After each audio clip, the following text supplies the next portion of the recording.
Allahu Akbar. Makmum kata subhanallah. Baru dia ingat Allah tak kunut. Subhanallah hanya kalau tinggal rukun. Itu tadi. Takut sebab antaranya lah. Takut imam ni jenis tak berilmu, dia naik balik. Bila naik balik dia batal. Dia tahu. Imam ni Rabbana walakal hamdu. Allahu Akbar. Makmum kata subhanallah. Baru dia ingat Allah tak kunut. Takut dia bangun balik. Allahumma hdina. Solat imam tu batal. Boleh solat imam batal. Boleh. Atau orang solat seorang, sujud, anak dia tegur, ayah tak kunut. Takut ayah tu bangun balik, kunut. Solat orang ni pun batal.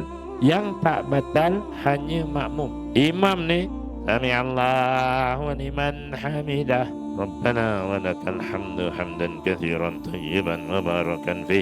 Allahumma hdina fi man hadait. Dipanjang Allah. Jadi makmum ni jenis tak sempat nak ikut ni kan.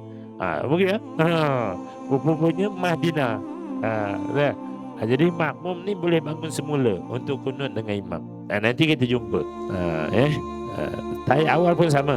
Kalau Allahu Akbar, subhanallah. Sebab tu tak boleh subhanallah. Takut dia duduk balik, duduk batal.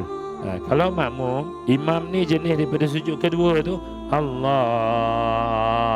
Akbar, tapi dia duduk. Makmum ni dah sampai, baru dengar at-tahiyat. Maksudnya imam tu tahiyat kan. Makmum boleh turun balik. Imam dan orang solat seorang tak boleh. Makmum boleh.